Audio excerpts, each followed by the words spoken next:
The story then shifted to a burning mansion, where a figure sang while gazing from a balcony. This person delighted in the screams of the people, noting the strength of their lungs and savoring the smell of burning. This was Lady Fry.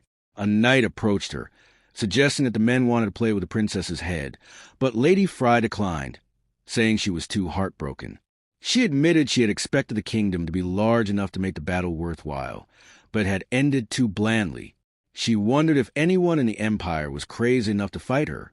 The knight dismissed the idea, but before more could be said, a soldier arrived with a decree.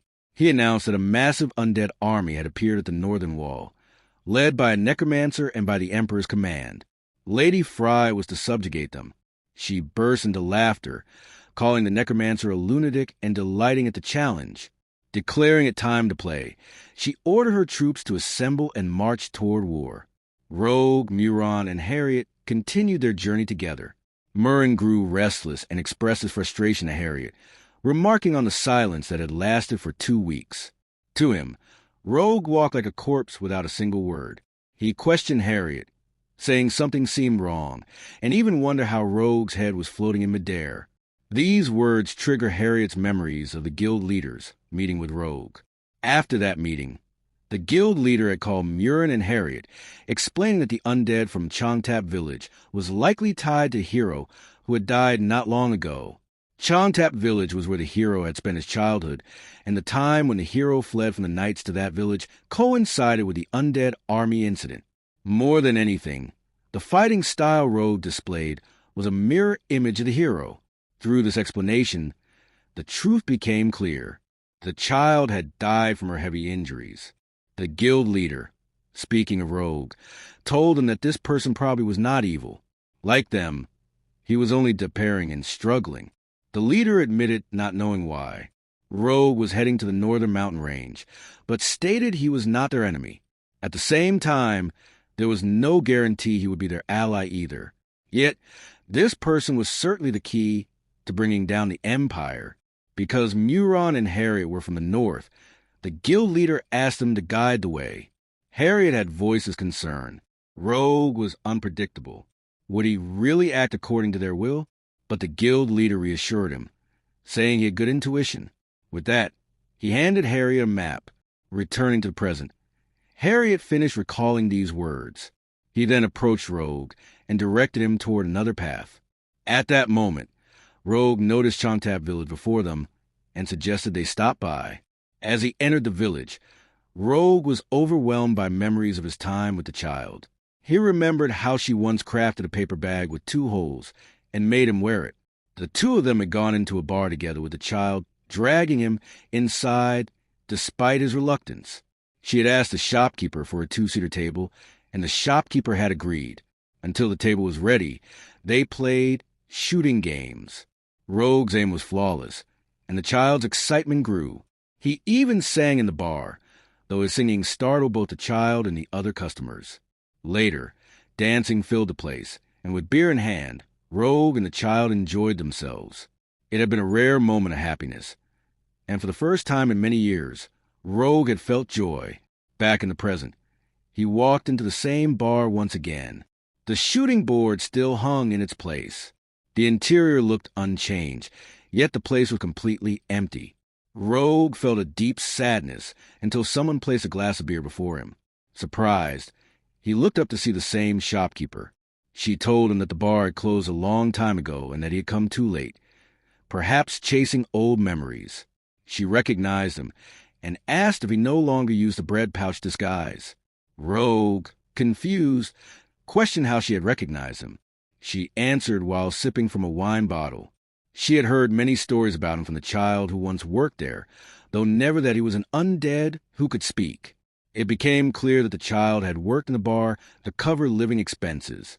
The shopkeeper poured him wine and explained it was called Dione, a cheap drink meaning new. Beginning, she revealed that the child had entrusted her with this wine, saying she would one day drink it together with Rogue before setting off on a journey among adventurers. Sharing this wine had become a tradition to wish for safety before departing. But now no adventurers remained in the village, and this wine had not been sold in ages. Meanwhile, Harriet wandered through the empty village, observing its desolate state.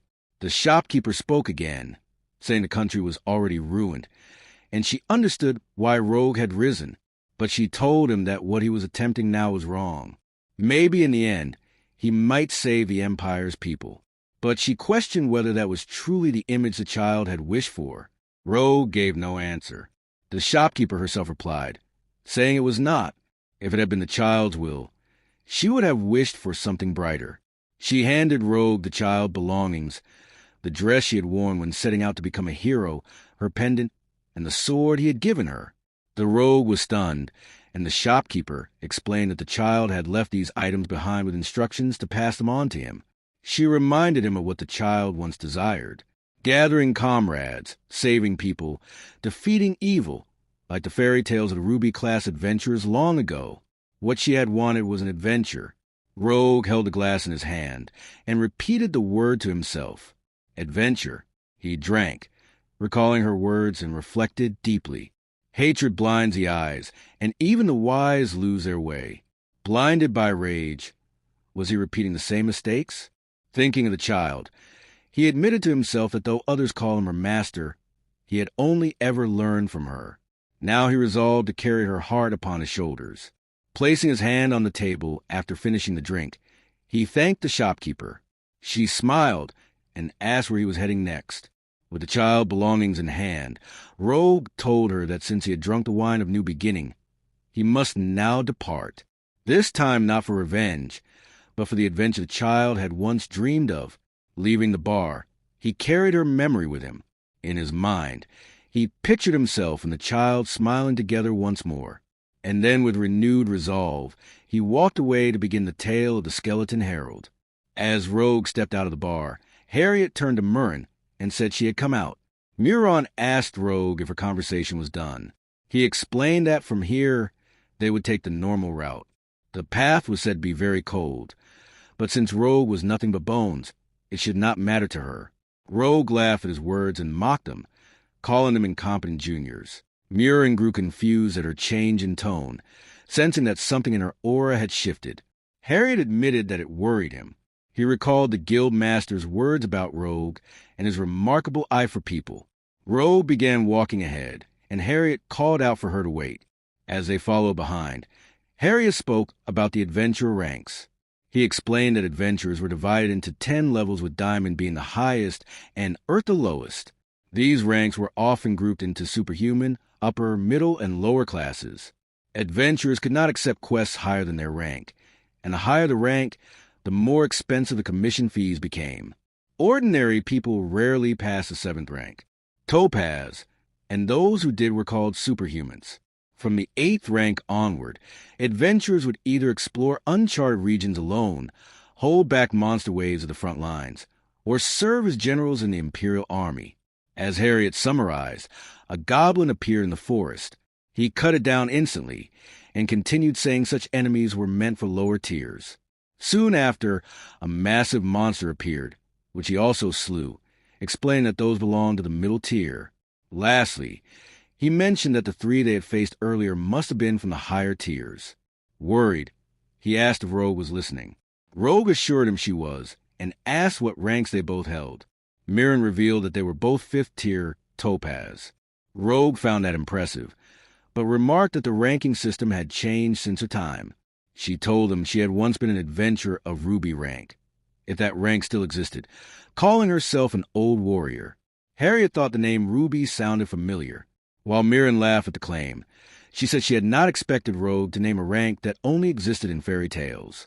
Even as a joke, Mirren admitted she had been terrified when she saw Rogue's undead army. She found her strangely funny. Hearing this, Rogue summoned her undead army with her sword, startling Mirren, who turned back in shock at the enormous monster that appeared. Harriet, terrified, approached Rogue and begged her to put away. She smiled and teased him, showing that she could summon monsters as well. Harriet cried as he pleaded with her, and Rogue sent the undead back to hell. Muron, however, seemed excited at the sight, while Harriet trembled. Rogue mocked him, saying that for a northerner, he had the guts of a fleet. As she spent more time with them, Rogue realized that this feeling was familiar. She had once felt the same with her old companions and with the child. Memories of those days returned, and she acknowledged within herself that it felt the same again. Murin then asked why she was heading to the northern mountains, reminding her that the place was filled with monsters and strange beings that treated humans like kin. Even at the foothills, it was a veritable monster park. Rogue explained that she had promises to fulfill there, things to search for and debts to settle. Originally, she had planned to storm the Demon King's army hall from 120 years ago with her undead army. But one bearded man had destroyed her entire army with a single barrier. Mirren was confused, and Harriet asked if such a thing was even possible. Rogue told him it had not been any ordinary barrier.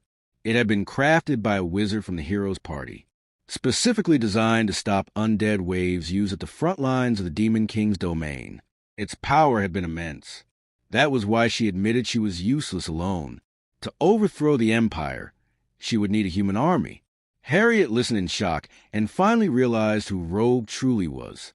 She confirmed it, saying she would make the northern people her allies. Harriet was horrified at the idea of recruiting those insane fur-covered beasts. Muron admitted that if it could be done, they would become the most powerful army on the continent. Rogue told them that her original plan had been to take the Emperor's head, but her disciple had talked her out of it. Now, instead of seeking revenge, her goal was to rebuild the Empire properly. She then shifted the topic, saying they were the ones who had failed a great hunt and run away since Northerners their age should not be in a place like this otherwise. Harriet and Mirren were both shocked at her words. Rogue assured them she would cut them some slack, since the road ahead was long. She challenged them to bring it on. Harriet nervously replied that there was already too much ahead, and urged they simply continue. Rogue laughed, teasing them for their bravery. She then declared she would now begin a game. Once again, she summoned her undead army. A giant monster appeared and Rogue sat atop it, announcing she would give them 10 seconds. Harriet panicked, crying out that they had not provoked her. He begged Mirren to stop her, calling Rogue insane, but he quickly realized Mirren had already run away. Shocked, Harriet saw her fleeing and shouting back that they should live and meet again, and Rogue began her countdown. Harriet froze in place, then ran as she declared, "Time's up." The undead monster chased after him while Rogue laughed, enjoying every moment. She thought to herself of the child, the hero, and all the others who had vanished, yet whose memories she still carried within. She shouted that Harriet and Mirren were the second batch of clueless disciples she had never asked for. They should be thankful, she declared, because she was personally training them so they would not become a curse upon humanity. Harriet and Mirren ran desperately for their lives, while Rogue resolved silently that this time she would not lose her way. She would protect them until the end so she could continue to live as herself and never again be lonely. In the mountains, their chaos caused an explosion, sending thick fog across the forest. From a distance, someone noticed it. Lady Fry stood there with her soldiers gazing toward the source. She smiled and declared that she had found them.